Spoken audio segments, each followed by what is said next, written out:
Tiliensee is best described as an ETF with trains, a city where corporations build streets and citizens just lease the view. My name's Moritz and welcome to Tiliensee. In this series we will slowly build the city-state of Tiliensee on an 8 square meter layout. The building will be an HO scale and it will be fully packed with detail, with technology, with trains, but also with the car system. All of this should create a very immersive and very hands-on approach to model railway building and miniature city building in general. It should focus on realistic but still interesting and unique ideas and should follow the story of a city-state which has a mass amount of people, but on the other hand side also corporations who all try to get their own little share of the pie. My first attempt at building Tiliensee was tried roughly 1 year ago, where I got myself to 1x1 meter multiplex boards and just nailed them with some big wooden beams, which were 10 centimeter in diameter. Was this overkill? Yes, absolutely. Did this cause more problems than it solved? Absolutely. I mean, the beams bent over time, which caused the wood to bend over time, which caused the whole thing to misalign to an extent. Also, I used foam over it, then plaster, then cork, and then the tracks, which caused the tracks to lay a bit uneven. That was only partially a problem, but not even close to the quality that I desired. The ramp that I carved into the foam was so uneven that trains would regularly derail, which was very dangerous for the trains, and it would constantly cause problems with contact and with trains touching the outside walls. All that resulted in me scrapping the first attempt and looking for another. And I eventually landed on box frames, which are boxes which form the frame of the whole layout, which allow you to not only have a sturdy and pretty precise underbelly to the whole layout, but also makes it easy to suspend and support trestles, to have very precise and very individual and very free forming means of laying your track. When my grandfather built the first model train layout of our family, he used one big plate, which was perfect for his case, which was to always adjust and change the track plan. But for me, who is more interested in the landscaping and the building of the city than in playing with trains per se in the classic meaning of turning switches and driving trains, it is more important to have this precision and this freedom to lay the track once, yes, but as precise and as free as I want to. Because once I lay the track, I don't need to change it anymore, but for the laying, I want to be able to freely decide where to lay the track. Not only horizontally, but also vertically. Which brings us to a little lore point, which is that Tiliensee is surrounded by mountains, which caused it to not only expand vertically like normal cities, but horizontally at some point, because there was no space anymore to expand vertically, which gives us the freedom to make very interesting designs like trains driving over house roofs, for example, or houses just being half built with the tracks going next to it, or a multi-level cityscape, which I'm very excited for personally.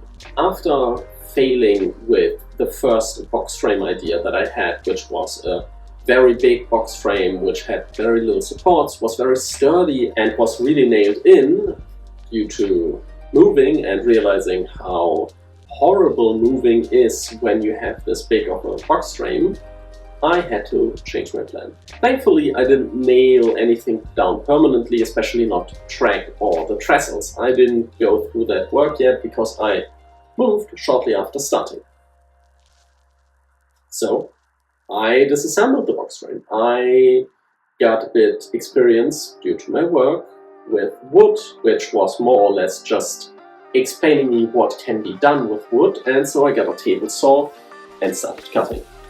And I cut a lot. It was 9mm multiplex, which is my new favorite material, and I just started cutting and cutting and cutting to build multiple 50 cm by 1 meter box frames with all in all 6 50 cm strips and 2 1 meter strips in length, all 5 cm high, which created a very sturdy but still very light box frame.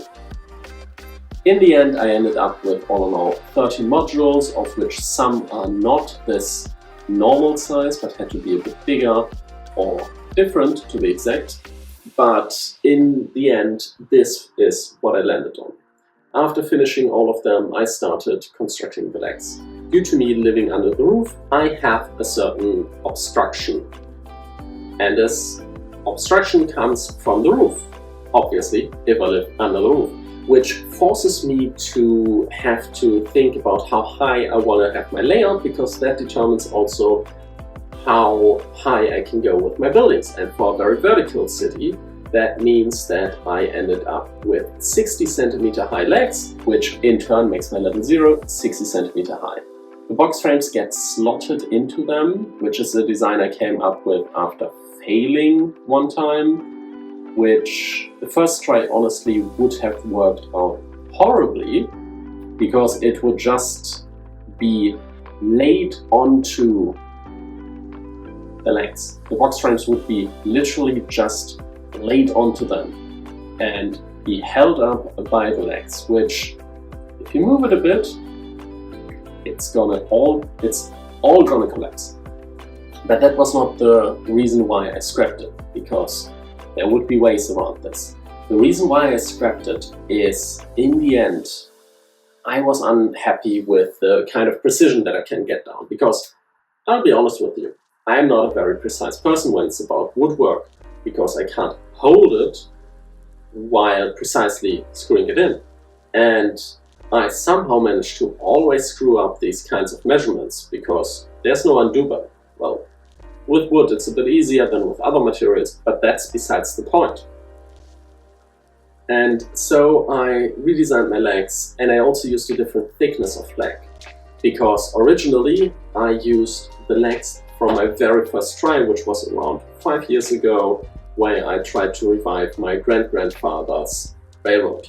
And there I used 7 cm thick wooden pillars, and I would put a big plate onto them and put a small plate underneath so they wouldn't shake around, which was fine at the time, but I would probably have been able to significantly improve what I planned to do if I would have done it with a box frame.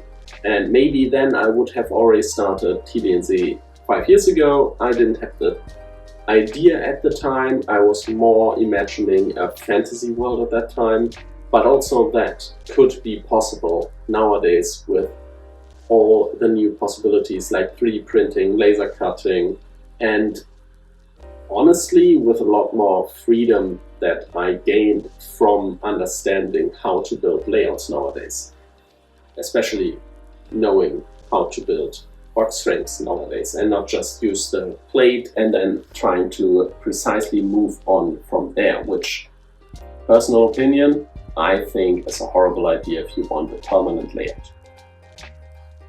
So once the legs were all cut into length, I started putting little height adjusters in the bottom. I screwed into the bottom with a drill, put these, I have no idea how to call them, these little metal pipes in that you can screw screws in, and the top of the height adjusters were screws, and thus we have legs that are height adjusted, which is very important for my case because my floor is so uneven that if I let a wagon run, it will run from one side of my apartment to the very other side without stopping because it is so uneven and the house is slowly moving downwards, which is normal because this house is probably 80 years old.